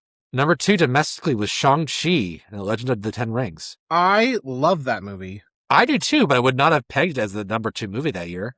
Well, I mean, up until this movie, I think it was like the best thing we got post Avengers. Oh, yeah. No, I actually, if I could be so bold, I would say that is my favorite Phase 4 movie. Yeah, I wouldn't disagree. Well, I mean, this is a Phase 4 movie. Yeah. Spider-Man No Way Home. I'm not saying it's my favorite. Okay. No, all time adjusted for inflation, Spider-Man No Way Home is the 24th highest grossing movie domestically. So a huge hit. But ahead of it, though, I was surprised. Number 23 on that list is Fantasia, the original from 1940. Really? Yeah, I didn't know that was such a big hit. Have you ever watched? I love that movie. Yes, I have. I own it. Yeah. I mean, it's very different. It's not like a regular movie, but it is it's some of the best music and animation you'll see from that era. Yeah. So I love that movie. Number 25 below Spider-Man on this list is Avatar, the first one. Oh. No, I was like, The Last Airbender did not make it on that list. No, it did not. Okay, James Cameron's Avatar. But this is the highest, yes, James Cameron's Avatar. But this is the highest Spider-Man on that list, number 24 all time. Which I don't get to mention very often. I feel like I mentioned that for the first Star Wars. Force Awakens was on that list. Spider-Man 1 and 2 were on that list, lower down than this one. But yeah, this was a huge, people could not resist the Endgame Spider-Man movie. What's number 1 on that list? Gone with the Wind. But that's a whole, I mean, there's a reason for that. I don't want to get into it. Worldwide, this movie makes $1.9 billion, so over $2 billion today. That would be, again, a very select club of movies in that. Again, not unsurprisingly, number 1 movie worldwide of 2021. Number 2 movie that year was a Chinese release, The Battle at Lake Changjin. But even that was $1 billion away from Spider-Man. It should be mentioned, though, that the Chinese market rebounded a lot quicker than the American market. So there are a lot of Chinese releases on that list for highest grossing that year. Oh. If you are curious, though, to know the number 1, the next highest grossing English language film that year, you have to go on to number 4 to get to No Time to Die, James Bond. Which I also like. And yeah, and that one was a very, kind of COVID-proof, because that was the end of Daniel Craig. So everyone kind of had to go see it for that reason. Yeah. It was like that and Spider-Man that year, I have to go see that, even if I don't like wearing masks in public or whatever their excuses, This movie was budgeted, Spider-Man was budgeted around $200 million. And according to Deadline Hollywood, with a total gross of $1.9 billion, it nets about $610 million, which is really good. I know this doesn't sound like a lot compared to how much it made at the box office, but that's a good turnaround for this movie to be that profitable. And honestly, I'm surprised that it's been 5 years since we've gotten a Spider-Man movie. Because, I mean, Sony, I'm surprised they weren't like, no, more now. Well, yeah. Like I would have thought by 2026 would be on Spider-Man like 7 in this run. But scores online for this movie, it's got a 93% Rotten Tomatoes, which is tied for the highest live action Spider-Man movie with Spider-Man 2 as of this recording. It's got a 97% audience score on that site, which is a franchise high, live action or otherwise. So even Spider-Verse is below that. 71 on Metacritic, which is a little low. I would have expected a bit higher. An 8.4 at a user score on that one. 8.4 out of 10. A 8.1 out of 10 on IMDb, which is also the highest for a live action. 3.8 out of 5 on Letterboxd, and an A+ cinema score, one of the very few movies to do that. Very exclusive list. And only the second Spider-Man movie to hit that score, tied with Into the Spider-Verse. Which, I mean, that doesn't really surprise me, though. I mean, like, I'm sure people walking out of the theater were just, like, so high on dopamine that that is like, yes, I love it. I love it. Boss. Yeah, pretty much.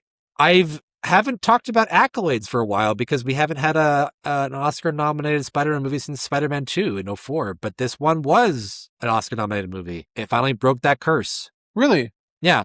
So it's back into the best visual effects category. It did not win because a little movie called Dune came out that year and smoked the competition in that regard. I was going to try to do the Dune yell, but I can't.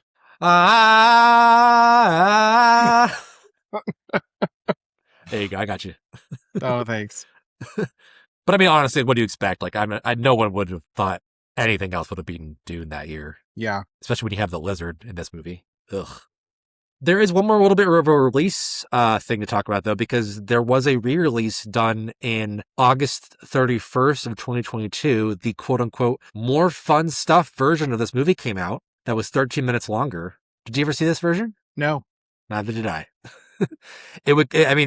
Late August is notorious for being like a dead zone for new releases, back to school and stuff. Yeah. So a lot of times you'll see these like pre-releases come out. But I did write down some scenes that were included in this 13-minute longer version. There's more interrogation stuff in the opening with damage control. Tom Holland's brother shows up as one of the thieves in a little quick scene. And that's how Peter gets his suit dirtied in that scene as well. Oh. Again, and I encourage you to watch these scenes, but the Betty interviewing stuff is hilarious. There's more of that. I am offended that we have not gotten more Angourie Rice and stuff in the years since this movie came out. She is hilarious. I'm just looking at her filmography. Like, what has she done?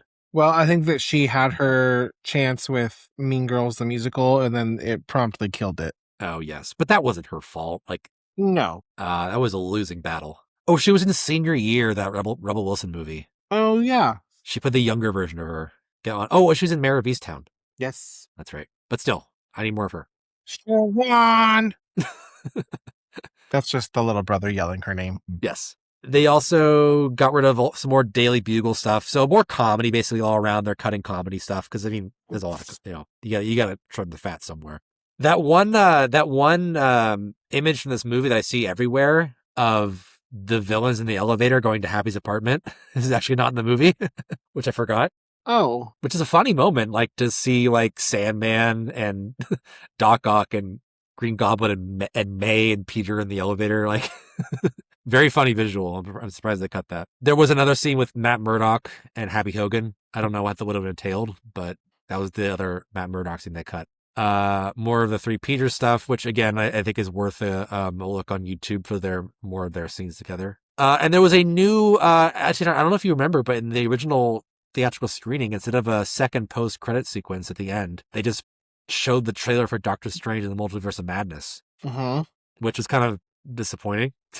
Yeah, I was like, oh, that's just kind of a cop-out. Not the movie was disappointing, yeah, but that there was just a trailer for like next time on Marvel, Like I could just watch it on YouTube later. But originally there was a post-credit scene that had another Betty Brant scene actually, where she was like doing a high school retrospective because they graduate, but all the photos are without Peter because he's no longer remembered. Yikes. So it's kind of funny because they show like footage from the first two movies, but there's no Peter anywhere. Or he's like barely cropped out of the photos, you can tell. So it's a funny little gag. So yeah, that's early release, the more fun stuff version opened number 4 that weekend with $6.5 million behind Top Gun Maverick was still number 1 in its 15th weekend. 15. 1-5. Bro, you can't stop that firepower. Mm-mm. That movie was crazy. That's like, yeah. I mean, it's not, because I remember I was going to be like, that's like E.T. levels of box office, but it's not, because my parents told me that when E.T. was in the theaters here, it played for over a year straight. No, but that's like the modern day equivalent of that. But yeah, like, because we're never going to get that again, but it's like, oh my God, that's the longest theatrical run I've seen in like a decade. Not that it was number 1 every single weekend that summer, but it came back into number 1. So yes, but like, and people, like, that was probably the most recent movie where I know people went to the movies like 3 times to watch it. Yeah. So that weekend, Spider-Man was behind that, Bullet Train, and DC League of Super Pets, but not by much. And it grossed another $9.3 million for the movie, so whatever helps it get closer to $3 billion, I guess. Sure, good for them. Now let's do the legacy portion. I feel like people call this one of the best Spider-Man movies, although that's kind of a hard, because there's so many really good ones. How do you feel about how people have looked back on this movie in the years since, Tanner? What's the legacy of this movie? I think it's mostly positive. Mm-hmm. I think most of the people I know really, really enjoy this. I think that most of my friends think that it's like probably the better Superman or Spider-Man movie. It is a better Superman movie than most Superman movies, though, honestly. Careers wise, I wrote down some names of people who are leaving the franchise. I am saving those who are coming back supposedly for No Way Home, or sorry, for Brand New Day. But again, I don't think this really affects a lot of careers. Their roles, like Tony Ravioli is well known now for this being Flash Thompson. He is reportedly not coming back to the new one. What? Well, I mean, they're no longer in high school, so why would he? Oh, what else am I going to see that little guy in? Scream 6? He's dead. Yeah, I know. Yeah, so a lot of the high school cast is not coming back for the new one. Like Angourie Rice is not coming back. The actors that play the teachers are not coming back. Obviously, the wizards are not coming back. The 2 Benedicts. Jon Favreau is not coming back for this new one, which I'm sad. I like Happy in these movies. Me too. Yeah. And so I don't really have anything much to say about that. I mean, I feel like Marissa Tomei has definitely had her profile raised for being in these movies. I feel like she kind of went away for a while in the 2000s, and now she's so hot again. Yeah. Okay, and lastly, we're going to get into a question, because I had my friend give us a bunch of questions. So we do have a question this week. Ooh, yes. Rob, again, from Vancouver, Washington, wants to know, quote, I've always wondered, what's a movie that critics absolutely loved, but you just couldn't get into? And what's one that critics hated, but you'll defend forever? Oh. I'll go first. So, one that I don't know about absolutely loved, but, I think one of my guilty pleasures, and this is a movie that's terrible. It's unequivocally terrible, but I'm gonna say I Love You, Beth Cooper is one that I love to revisit. Hated Panettiere. That movie got trashed, but it is super watchable. Super watchable. It's honestly, like, I love how bad it is. So I do love it. I guess that makes it qualify for the parameters of this question. I do love it. It is not a great movie, but I do love it. Thank you for loving me. And what's one that critics love that I hated? Princess Bride. Really? Yeah, I don't know about. I didn't hate it. I just couldn't get into it. I don't see the hype for that one. That's my go-to. Because I think we watched that one together way back in the day. You showed me that movie, and I was just like, "This is one of the most beloved movies of all time." This one, I don't know. I just don't vibe with the humor of that movie, I guess. Inconceivable. There's quite a few that are like, but I also don't want to say that like I absolutely hated it, because that's kind of hard for me. But like things like The Matrix. Oh, that's one for me. Oh, you're not into that? I'm going to do it. I'm going to say it. Because like IMDb ranks The Matrix as like the 16th top acclaimed movie out of a list of 250. Mm-hmm. Which I think is like incredibly high. I don't think it's like a bad movie, but even when it came out and it was like so revolutionary, I just didn't really get it. Well, you were 7 when it came out. Well, but yeah, I've rewatched it as an adult, and like they're fun enough, all of them, but I don't know why it became like such a big thing. Well, we're also millennials, and that's a very Gen X movie. Yeah, and I'm also going to say, because another one that's like critically acclaimed and user acclaimed, Fight Club. Again, Gen X, 99. I don't love Fight Club. Interesting. Okay. I think that's also like really overrated. I mean, yes, it is definitely overrated. I think it's still a great movie. I don't think it's the second coming, but No, and then as far as like movies that critics hate that I love, you pick any movie off my shelf. Tim thinks that my taste in movies is garbage. Well, what's the first thing that comes to mind? I don't, you pick one. Pick a movie that I make you watch. Okay. House Bunny, since we were talking about it earlier. Oh, yeah, great. Again, do I think that House Bunny is like a great movie? No. Do I think it's a fun movie? Yeah. Do I think it's rewatchable? Yeah. Do I think it's quotable? Obviously. So that's like your I love you, Beth Cooper. Yeah, but even then, it's not like a go-to. But yeah, like I would say I love that movie. Mm-hmm. So yeah, sure. House Bunny. I don't think it's anything like. I mean, it's definitely not going to win an Oscar, but yeah, sure. We'll go with the House Bunny. I love it. It should win an Oscar for costuming. I mean, was that a joke? Yeah, kind of. I was like, the costumes look great. Anna Faris is a 10 out of 10 smoke show in that movie. Yeah, she is. Natalie. Instead of the mahi mahi, can I just have the one mahi? Because I'm not that hungry. I could not quote anything besides what I just quote. I don't even remember that line. Wait! Your biceps are huge! Kiss me! Okay, Tanner, let's do pop culture shoutouts.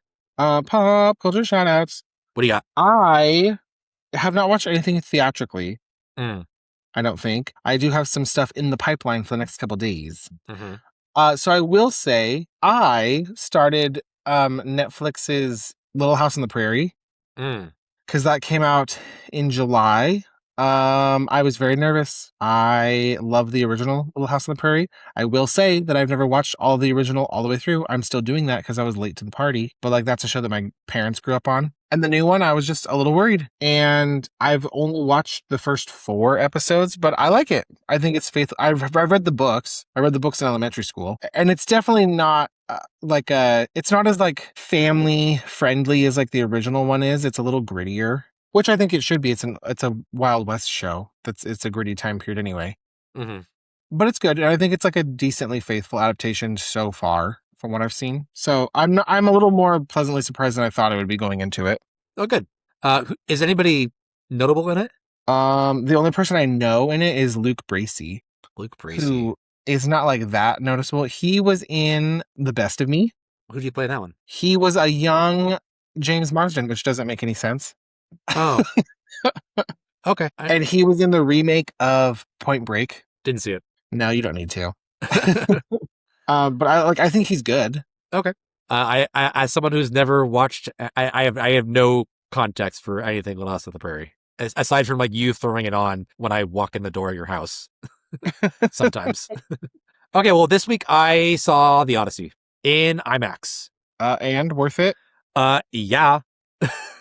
I saw it in Seattle because I was traveling this week with my dad, and there's not many movies that come around. My dad's not a movie guy, but he's a dad, and this is a dad movie, so he brought it up to me, so I was surprised. So yeah, we went to see it. It was packed. Oh my god, it was a full. We went to a 10:40 a.m. showing, and it was packed. Oh yeah, in IMAX. There's not a seat missing, but yeah, it was great. It was Christopher Nolan, for me, peaked with Oppenheimer not last year, but the last time he did a movie.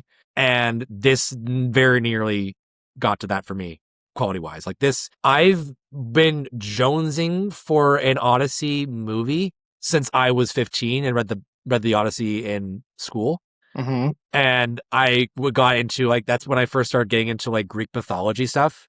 Like, I wouldn't say I'm a hardcore Greek mythology guy, but I am, like, a low-core Greek mythology guy, and I've been like, where is my fucking Odyssey movie? Like, all we have are like miniseries and the fucking Oh Brother Where Art Thou from the Coen brothers.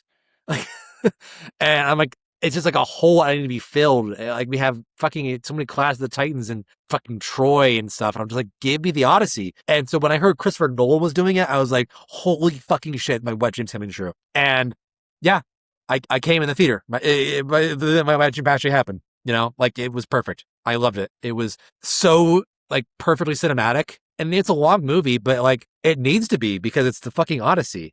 So I never felt bored. I was engaged all the way through. It kind of, like, the story, like, kind of like Oppenheimer, kind of comes and goes through the whole narrative, you know? But it's perfectly done. The cast is excellent. I thought the standout for me was Anne Hathaway, actually. I was just going to say, I've already heard some like Oscar buzz for Anne Hathaway. And I was like, really? Is her part like that big to...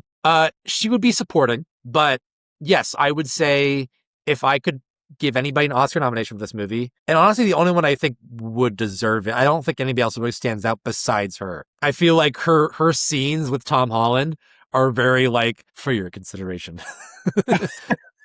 Like, she's acting the shit out of them. Like, nobody else in the movie is really going for that, like, kind of gravitas. I mean, they're all great. Don't get me wrong. I don't see like Matt Damon getting a nomination for this, although he probably will because he's a star. But sure. But yeah, no, Anne Hathaway was great. Everyone else was also great. Lupita, great. Bernthal, great. Like Zamo, great. Oh. Yeah, like I loved it. And visually it's amazing. The Cyclops scene, I was a little worried about CGI wise, but it worked. No notes. This is the best movie of the year. Great for me.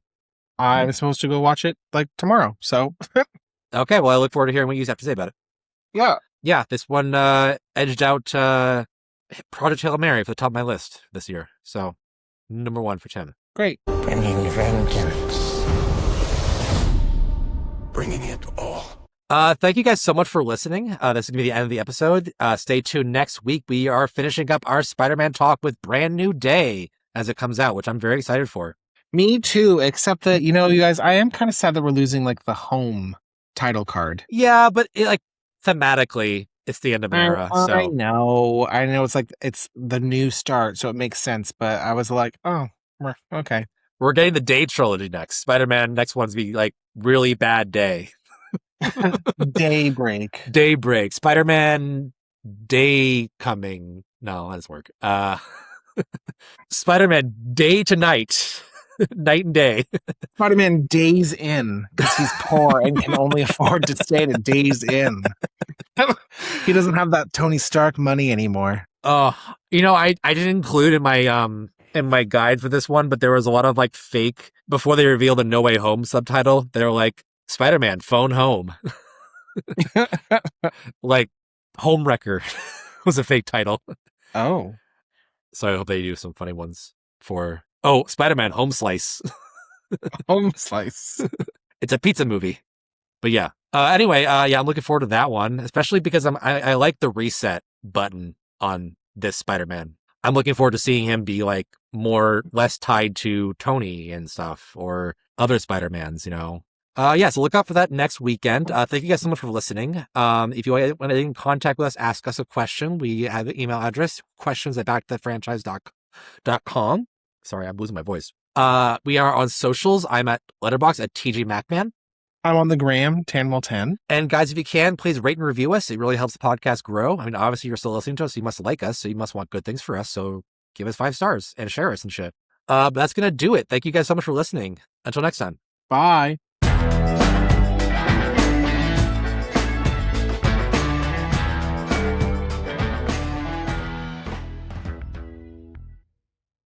I've watched Friends too, but I can't pick that quote out in my head. So, and I'm guessing I'm gonna have to put this in the edit now, that soundbite. So you're gonna have to send me that clip, which I assume you're doing right now. What is the context? She's reading lines with Joey to like for one of his scenes, and he's like, "Okay, Phoebe, like tone it down a little bit. Like you don't really need to act. I just need you as like a body to read lines." And then Joey's like, "You know what? Let's just stop for the day." And then she just does that. Fine, I don't need you or anybody else. That's good. I like that. I'm definitely going to use that. You'll see! You'll all see! Yeah, there's 6. Just take it from Broadway. You're going to explain that. The musical 6. 6? We're 6. Yeah, it's about the 6 wives of Henry VIII.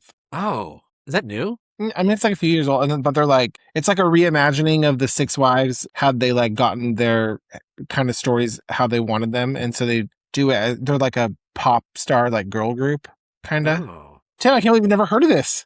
Oh, it did. Yeah, I'm looking up now. It debuted in 2017. That's interesting. Me and Danielle went and saw it in 2023.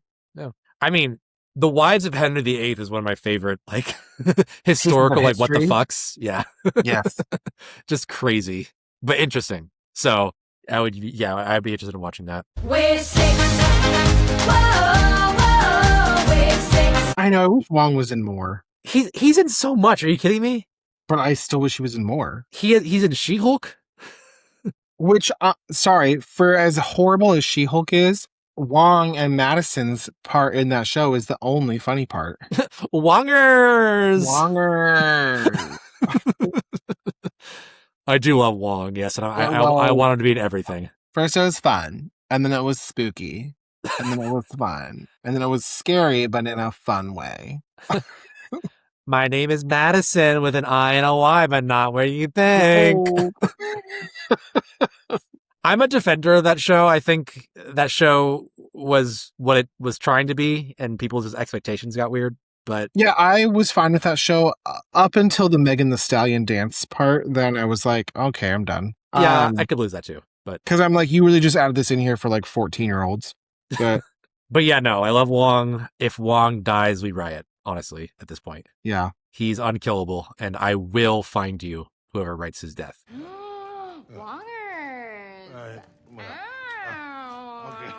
Can you explain to me what that even means, though, in that show, Serenity Now? Serenity Now? Yeah.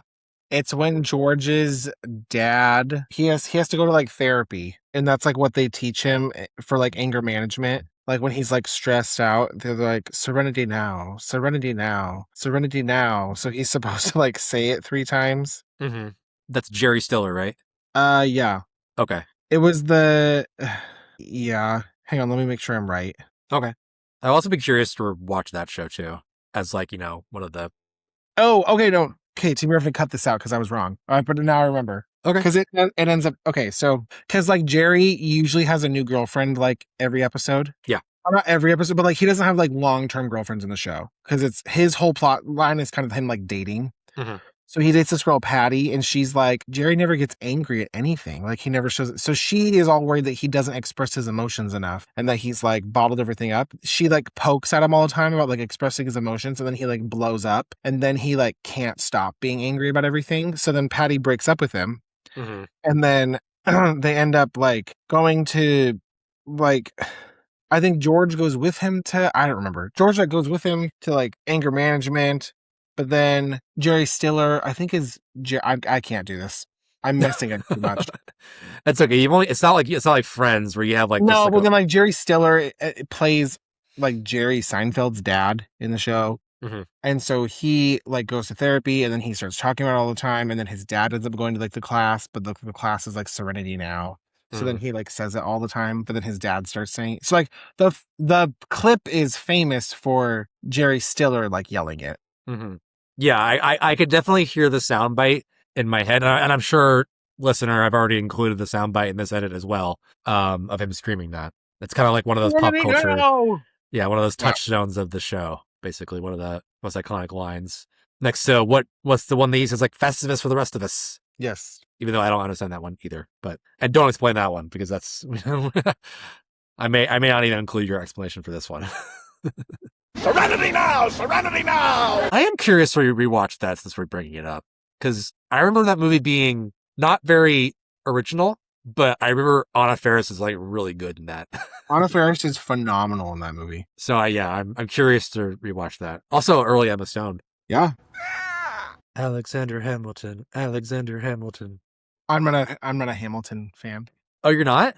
No. Oh, see, I was pausing because I was waiting for you to make like Thanks for making me say that publicly. Oh, well, I haven't seen it at all, so... Well, everybody loves Hamilton, and everybody was always blowing their load about how great Hamilton is, and we're going to go a rabbit hole because you know how I feel about Lin-Manuel Miranda. Oh, that's true. But, like, that was the kickstart of his, like, godsend in his career, yeah. And I'm like, Lin-Manuel Miranda just wrote that part for him, because he just sings the way that he sings, which is just, like, fast talking that kind of passes as rapping. Mm-hmm. Like, I put him in a different Broadway musical, he can't do it. Yeah. The only good part about Hamilton is Jonathan Groff as King George. Okay. That part is phenomenal. It's like Mel Gibson making Braveheart and casting himself as Braveheart or whatever and being like, wow, aren't I amazing? Kind of. Aren't I the hero? And then like Hamilton was such a hit, and then Disney's like, we got to get this guy to write everything for the next 7 years. Mm-hmm. And now I'm like, oh, look, every Disney movie is the exact same. Oh, look, Moana again. Yeah. Oh, Moana. Oh, Encanto. Oh. Okay, well, short of a reference to Hamilton, your hot take will suffice. Thanks. Hey, Lana. What? Yeah. I was at Freak Week in Hotlanta and I turned the mother out. Thank you. That's another reference. To what? I don't remember. An old Ryan Murphy show. Oh, okay. I'm sure I'll find it in the edit. Yeah. I have It's no like idea. Cherry Jerry or something. At this point, I'm just like, pause for reference. Yeah, you should. Okay, moving on. Your phone's ringing. I'm trying to find that clip. I know what you did last spring break, Mary Cherry. I went to Freaknik in Hotlanta and turned the mother out. So, who is this? Leave me alone, damn it! Anyway, the leave me alone, damn it part is like the viral TikTok thing. Oh, okay. But it's Leslie Grossman, and it was Ryan Murphy's first attempt at like Scream Queens, basically. Oh, I watched out of that show. It was a show called Popular from like 2005. Oh, that wasn't Scream Queens? No, it was like his first like kind of attempt to make like a Scream Queens kind of like parody show. Popular? I don't remember this at all. Well, it's like, it was before he was anybody. Like, it was before Glee and before American Horror Story and... Oh, 1999. Holy shit. Yeah. Oh, he was working with Leslie Grossman that long ago? That's crazy. Well, because I always thought, I was like, where did Leslie Grossman come into like American Horror? Like, because she just kind of shows up. And then she's like in every season after that. And now she's like one of the mains. And I'm like, what is up with the Leslie Grossman? Because I didn't know who Leslie Grossman was until What I Like About You, the Amanda Bynes sitcom from like 2002. Mm-hmm. And I was like, I wonder what her connection with Ryan Murphy is. But it's this show. Oh, weird. Huh. I wonder why she wasn't on like the first 5 seasons of American Horror Story then. Yeah. If they're that tight. Or like anything else. No, I do not remember the show. Apparently it got 2 seasons. Leslie Bibb was the star? Yeah. Huh. I mean, when you started playing that clip, I was very like, oh, this is very Scream coded. So at first I thought you were doing a scary movie, but I guess same time period. So yeah, same thing. Interesting. Kind of just that like horror parody stuff. Yeah. Is it a good show? I've never watched it. Oh, interesting. Just that clip 700 times. Who is this? Leave me alone, damn it. Don't touch me, leave me alone. Leave me alone. That's a Les Mis quote. We haven't said that one in a while. I need to rewatch that. Turn off your phone, Tanner. I'm sending you these for later. Turn off Leslie Grossman. Go. Keep going. Mary Cherry seems kind of upset. It's probably just another one of her credit card bill collector phone calls. Also, I'm not really entirely sure how that happened either. Like how he went from what he already had to black with gold stripes. I don't really get it. Like as someone who does laundry, their own laundry, I don't really get how you do that. No, but I'm sorry. I think that the whole separating your clothes into colors and whites is a lie. Oh, it's totally a lie. I've never once separated my laundry, and I have never had anything bleed together. Me neither. I mean, I'm not washing like a bright red shirt on hot with like fresh white socks ever, but I've never separated my clothes. And I think it's a it's a scam by big business to get you to buy more detergent. You're probably not wrong. No. I mean, you cold water wash everything, which you're supposed to do anyway. It's better for the environment. Yep. That's and true. then none of your shit runs and it's never been a problem. I'm going to say this now and then I'm going to wash a new shirt and it's going to bleed, but... Yeah, you're going to be like Peter in Spider-Man 2 at the laundromat. Yeah. Yeah, like worst that's ever happened to me is like the bleach from the detergent fucking up the... But that's a whole different situation. Well, yeah, don't use bleach. No. Or color safe bleach. I love this little like laundry tangent. Something people want. Tim, we're responsible adults, and these people are probably listening to us whilst doing their laundry. That's true. We want to hear about the real problems. Laundry is prime podcast listening to time. Yeah, they're like, I don't give a fuck about Electro, but I do want to know if Tanner washes his clothes in cold or hot water. He's at home washing his tights. Yeah, cold water washing. All right, laundry sheriff. Did you watch her Snow White press junket? Yeah, and I think people are really mean to her about it. I think she was horrible. What, by dissing the old school Snow White? Yes, and we don't have to get into this. I think that she was really, I understand what she was like going for, and I'm sure half of that was the studio being like, put this fun hip spin on it. But I think it came across as really snotty and ungrateful, and it was a bad taste in my mouth. You're right. We are kind of in a tangent within a tangent, but so I'll just wrap us by saying I think people were just mad that she dissed the original, which is, yes, it's old and outdated. Like, so what? Doesn't mean it goes away. You know, I really don't remember you being this opinionated. That was the year where Ridley Scott had 2 failed Oscar bait movies with The Last Duel as well. Yes. Also Adam Driver. Which I didn't think that one was bad. No, that one was surprisingly good. I like that one a lot. Yeah. But mostly because of Jodie Comer. Yeah. You knew what would happen to me should you lose this duel. You knew, and you didn't tell me. God will not punish those who tell the truth. I would love to do an art house podcast. You want to switch? Coming soon, back to the Oscars. A new movie podcast with Tanner and Tim. I only want to cover Oscars from the 90s to 2013. That's weirdly specific. Because before that was garbage, and after that was garbage. Oh. So everything from Dances with Wolves to Dallas Buyers Club. Yeah. Okay. Coming soon. Because after that, everything that wins is garbage. Tanner, give me one of the lines from My Cousin Benny. You only need the line. The defense is wrong. What's that car thing though? The car lingo she says? Positraction. Positraction. There were only 2 cars that had an independent rear suspension. This 1961 Buick Tempest. No, fuck. I don't remember. One was the Corvette, which could never be confused with the Buick Skylark. The other had the same body length, height, width, weight, wheelbase, and wheel track as the 64 Skylark, and that was the 1963 Pontiac Tempest. I just figured wake Tanner up by making him quote My Cousin Benny. Yeah, it works. Whenever I think of like Little House on the Prairie, like fandom community, I just think of The Big Bang Theory where Amy's like, it's like her Star Trek and she nerds out over it. Oh, yeah. Amy writes Little House on the Prairie fan fiction about herself and posts it on the internet.